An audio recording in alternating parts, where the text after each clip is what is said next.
another Sunnahfollowers exclusive, Not One of Us, written by Sheikh Muhammad S. Adli, broken down and brought to you by host lailanasheeba. Join us every Thursday night at 9 p.m. Eastern, 8 p.m. Central, right here on Sunnahfollowers.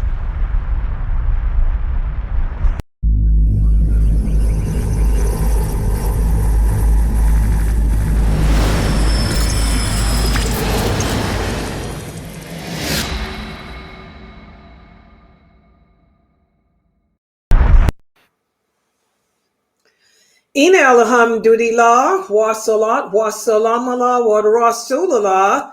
Welcome to our hadith class for tonight. And we are having two hadiths that we're going to discuss tonight. One from the book entitled Not One of Us. And then the second will be from the book entitled Beware.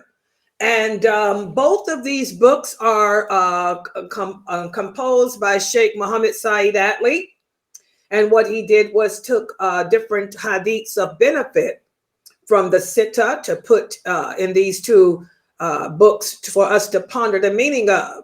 And both of them are books reminding us or warning us to beware of certain things or certain scenarios, which in turn may compromise our iman, compromise our faith.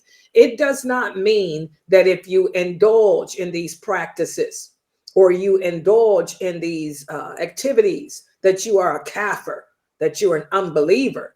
Instead, it's the Prophet sallallahu alaihi wasallam reminding us to not get involved in these scenarios because they could grossly impact our belief and our practice. And let's take a look at the two hadiths for tonight. So let's put the PowerPoint up on the screen. And the first one we'll be dealing with is from the book entitled Not One of Us. And again, for those of you who have not yet purchased these books, you want to go ahead and go to adlyonline.com, ADLY online.com, and pick up these books. The first one is Not One of Us. It's right there. I think it's like $7. And then the second book is Beware, and this is it, and it's like $4 or so. And today we're going to be continuing with the next hadith in each book. For the first book, Not One of Us, we'll be discussing how the Prophet sallallahu alaihi wasallam warned us against not showing mercy to the youth and not respecting the elderly. And then the second hadith from the book Beware will address how we should beware of debating or arguing about the decree of Allah. Okay, so let's get started with the first one from Beware. This is from Not One of Us. And this hadith was narrated by Ibn Amir al-As. He said that the Prophet sallallahu alaihi wasallam said, whoever does not show mercy to the youth and does not respect the elders is not one of us. And again, in this hadith, the Prophet sallallahu alaihi wasallam is not saying that you're a kafir, that you're an innovator, a deviator. You're going to burn, baby, burn, disco fever. He's not saying none of that. What instead he is saying is, he's illustrating the importance in Islam of being kind and compassionate when you're dealing with the children, because the children are very impressionable. You can leave an impact on a child that can be either positive or negative. I mean, let's take a look at ourselves. How many of us still have stigmas? How many of us have stigmas in our life about something that happened in our childhood? How many of us have likes and dislikes that are based on what we experienced when we were younger? So children are very impressionable. The youth are impressionable. And I'm not just talking about little children. I'm talking about teenagers, people in their early 20s, in their 20s even.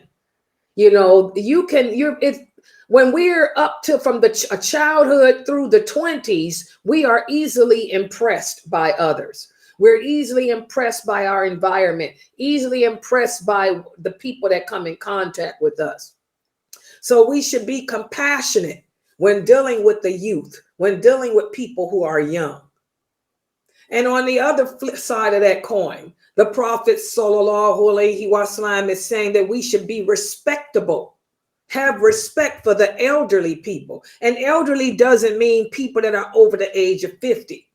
Elderly means anyone that's older than you in this case. The simple fact that that brother is 10 years older than you, that means he's experienced some things that you haven't yet encountered. So you should show respect. The fact that that sister is 5 years older than you, she's undergone some things that you haven't. She may have knowledge about things that you don't. So we should always be respectable of our elders. You know, and this is something that the Prophet Muhammad sallallahu alaihi wasallam emphasized a lot with his companions, because remember, he was sent in the narcissistic times of the dark century and the dark ages, and he had to teach them good manners and respect. And you will find a lot of these hadiths, you know, is when he was speaking to his wife Aisha, because Aisha radiallahu anha was so young, you know, and so impressionable. And he had to teach her, you know, respect the fact that Salama is older than you. Salama may know more than you. Yes, you know, you're intelligent, Aisha. Yes, you're extremely gifted. But Salama has lived longer than you. She's experienced more than you. So you might need to take a clue from her. You know, so a lot of these hadiths, you can see the Prophet sallallahu alaihi wasallam indoctrinating his wives and his children with this. You know, his children, Ali, his cousin. Okay, so again, guys, we need to take these words of our Prophet sallallahu alaihi wasallam and apply them when we're dealing with the people who are younger than us. Have compassion. Have patience, have empathy for them. And when we're dealing with people who are older than us, even if we don't agree with what they're saying, you know, show respect. In a respectable way, address them with dignity, address them with respect, because they've lived longer than us and they may have experienced things that we don't know nothing about. So this is a wonderful advice that our Prophet sallallahu alaihi wasallam gave us. And so many lessons are learned from this. Number one, you learn that the tradition and practice of the Prophet sallallahu alaihi wasallam always entails being merciful and kind and considerate. Okay.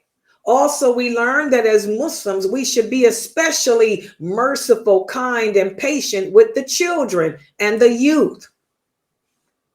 Also, we learn that as Muslims, we should likewise show honor and respect to the gray-haired Muslims, the older Muslims who have grown up in the deen. You know, and this is important because we're living in the era of fitna that our Prophet sallallahu alaihi wasallam warned against. Look at all these YouTube channels where you see these young Muslim boys, these young Muslim men in their 20s and 30s bashing and name calling other brothers in their 50s and 60s and 70s, calling them kafir, innovator, deviator, subhanallah. Maybe those brothers know something that you don't know. You're 20, you're 30. Show respect.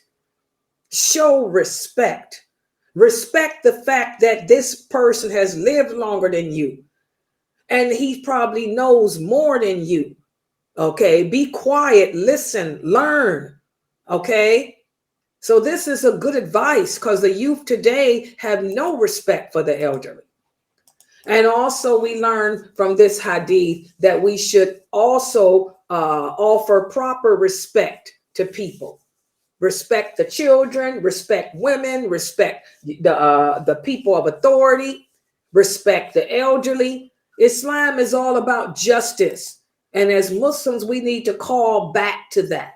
We need to call back to that justice, call back to the sunnah of the Prophet sallallahu alaihi wasallam. So this is a wonderful hadith. Again, the Prophet is not saying that you're a kafir, but what he's saying is anyone who does not show respect to the elderly, anyone who does not have patience and compassion for the children is not exhibiting the adab, the manners and behaviors of the Prophet and his companions. We all say that we're upon the traditional Islam. We all say that we're upon the way of the Prophet sallallahu alaihi wasallam and his companions. Let it show through your actions. So that's the first hadith for us to review for tonight. And let's look at the second hadith. And this hadith is from the book Beware. This is from the book Beware. And this hadith is narrated by Abu Hurairah. Abu Hurairah, he tells us that the Prophet sallallahu alaihi wasallam one day came out to face them when they were sitting together. The companions were sitting together arguing about the qadr of Allah, the decree of Allah. The Prophet rushed outside the mosque. He was so angry that his face was red as if he had prominent seeds on him. And he said to the companions, he said, is this what you were commanded to do? To sit here arguing and debating about Allah and his decree? Or was it for this purpose that I was sent to you? The people who came before you were destroyed because they too argued about this matter. He said, I command you to not sit around arguing about the qadr of Allah, the decree of Allah. Subhanallah. This is something that I mentioned even today in my earlier class. There's another hadith where the Prophet sallallahu alaihi wasallam said, every nation of people have their pagans, those who claim to believe in Allah, but in reality they don't. He said, the pagans of my nation, or the unbelievers amongst us Muslims, are those who deny and reject the decree of Allah. This is the problem with Muslims today. I tell you guys, we're so weak. We're much, much weaker than those companions were in our faith and practice. Allah sends a trial to us. Allah sends a calamity to us. Allah sends a test to us and we freak out. We can't handle it. We scream, we holler, we argue, we debate, we blame Allah. When instead we're supposed to live each day of our lives. What does the word Muslim mean? A Muslim is one who submits. What are we submitting to? We're submitting to Allah and his decree.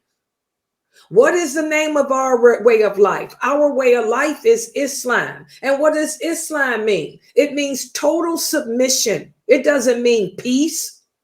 Let me correct that. Islam does not mean peace. Islam means total submission to what Allah has willed to be. I got a bunch of women in my website who are not in acceptance of the fact that they ain't got a husband. I get so sick of that. Learn to accept the qadr of Allah. I got people that can't accept the fact that Allah makes Muslims. Not you, not me. I don't have the power to make a person practice Islam. You don't have that power either. Only Allah does. Whatever good happens in this world and whatever bad happens in this world, it happens because Allah willed it to. Allah is the one who wills good and Allah wills evil. And there's nothing you or I or anyone else can do about that.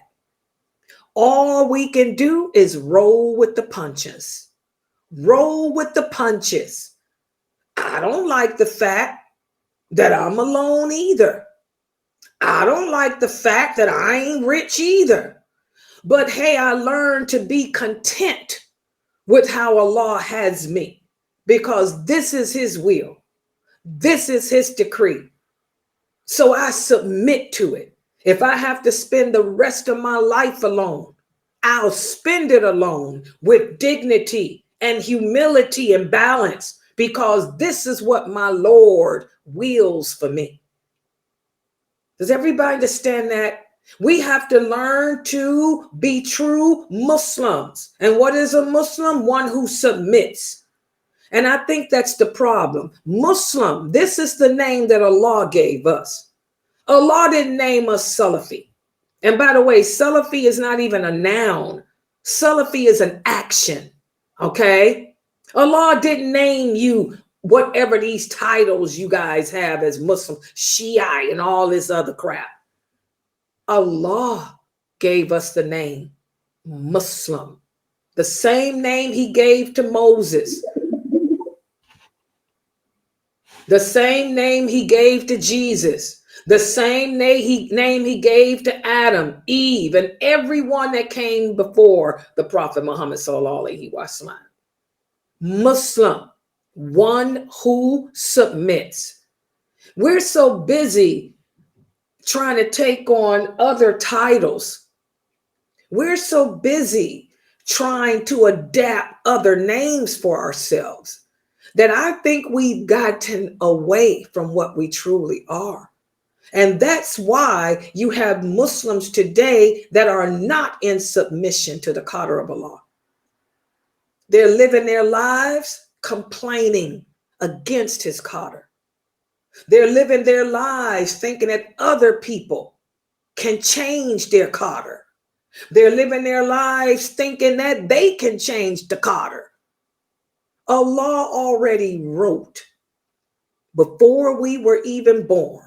Like I told you guys earlier today, Allah wrote after he created Adam. Remember I told y'all that hadith, he ran his right hand over across his back and said, these souls of your descendants will be people of paradise. And then he ran his left hand and said, these souls of your descendants will be of the hellfire. You know, Allah already knew who's going to paradise, who's going to hell. Before Allah even created Adam, the first thing he created was the pen. And he told the pen to write everything that was going to happen from the beginning to the end of time. And the pen wrote. So your fate has already been determined. Your fate has already been decided. And Allah is so merciful. He tells us, I don't put no fate on you that you can't handle. That's what's so bad. You know, whatever my fate is, I can handle it, because Allah says he won't give me nothing that I can't. And what he's written for me, I can handle. I just have to believe it in myself. And I have to just live it. And that's the problem with you Muslims today. So many of you are weak. You don't believe in yourself. You don't believe in Allah, really. You're too busy looking for magic potions, magic supplications that's going to change your destiny.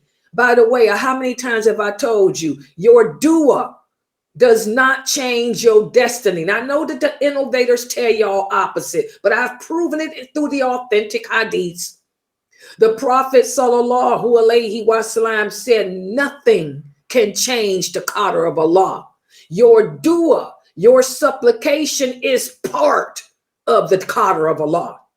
Allah knew when he commanded the pen to write that you would commit a sin on January 1st. And Allah knew that on January 2nd, you'd feel bad about it and repent for it. So Allah decided that day, 1,000,000 years ago, that he'll forgive you of what you did on the 1st. So your supplication is part of your qadr. It doesn't change it. And y'all got to stop listening to these innovators tell you opposite.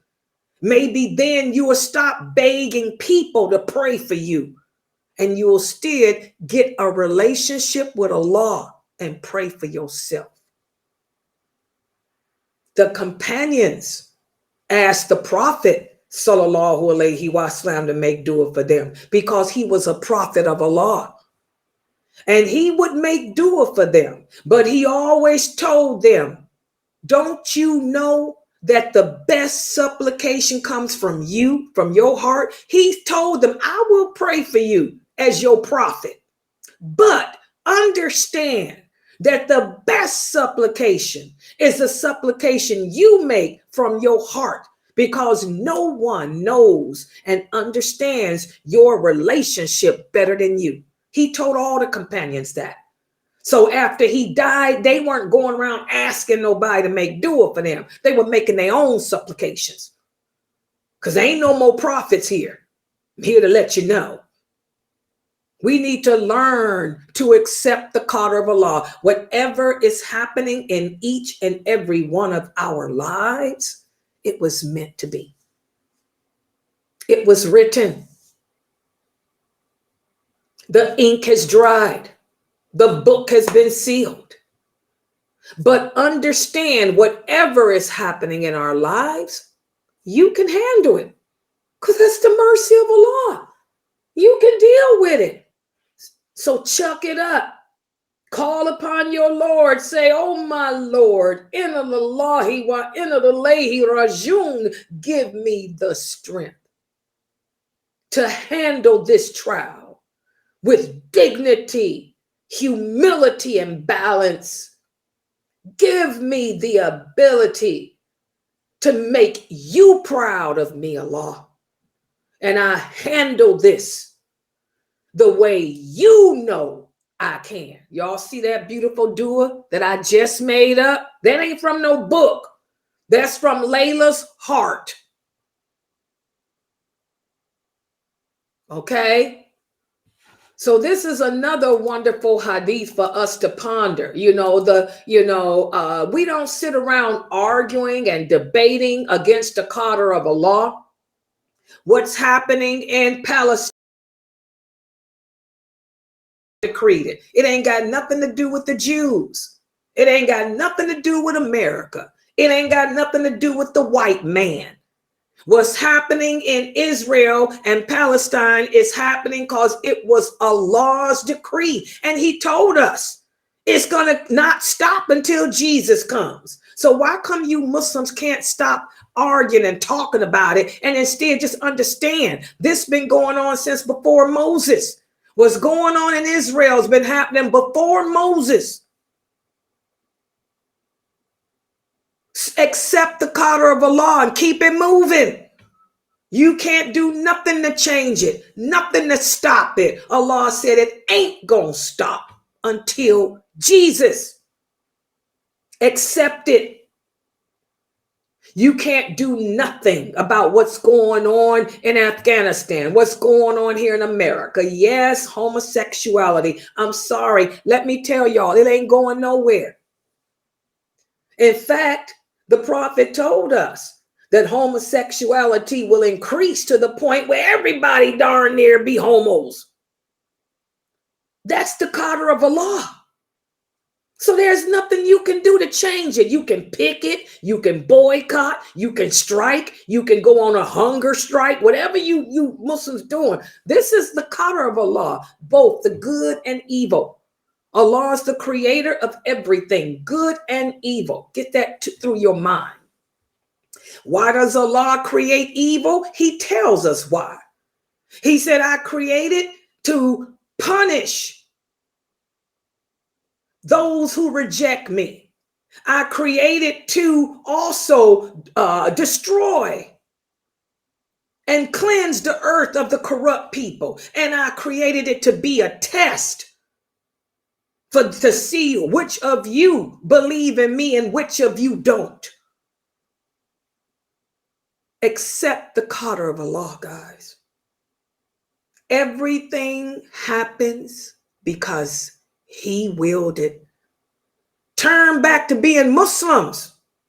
which means turn back to submittance to Allah and stop giving yourself these titles that you don't even understand the meaning of.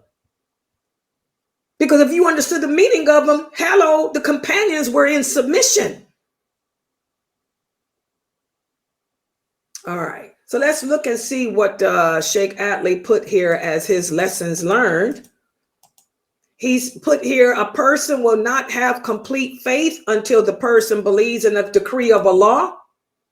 Allah created all actions, like I just said, that any created being, including humans, would do before he created him. So you see his lessons learned are the same as mine, okay? Also, all actions, statements, and thoughts are recorded in the preserved tablet, which is what I just explained to you all. And we should not go around speaking of the Qadr, speaking against it, arguing about it and all that stuff. You can't change what's happening over there. A Muslim must accept whatever befalls him because it all comes from Allah. So don't go around asking people to pray for you. Pray for yourself. Ask Allah to help you. He's the one that put you in that situation. A Muslim should make dua to Allah to increase his faith and patience, like I just explained to you when something happens. So that's the lesson. I think for both of the classes I taught today, this class and the one at 6, I think we have a big lesson to be learned here today. And the big lesson that carries over into both of these classes is learn to accept the qadr of Allah. Learn that everything that happens to us, good and bad, it comes from Allah. And you can handle it. Just handle it. Don't ask others to help you to handle it. I can't help you handle your problem. Me making dua for you ain't gonna do you no good. Allah may not even accept my dua, okay? Because I got my own problems to deal with. And if I ain't dealing with mine, what you think gonna make him accept my dua for you? Okay? Work on your relationship with Allah, your ibadah. Turn to your Lord. Take your complaints, take your problems, take your overwhelmness, take your frustration, take your anxiety, take your anger, take your love, and loneliness to the prayer rug and talk to Allah. All right. Okay, I'm going to stop right here. Subhanakallahumma wa bihamdika.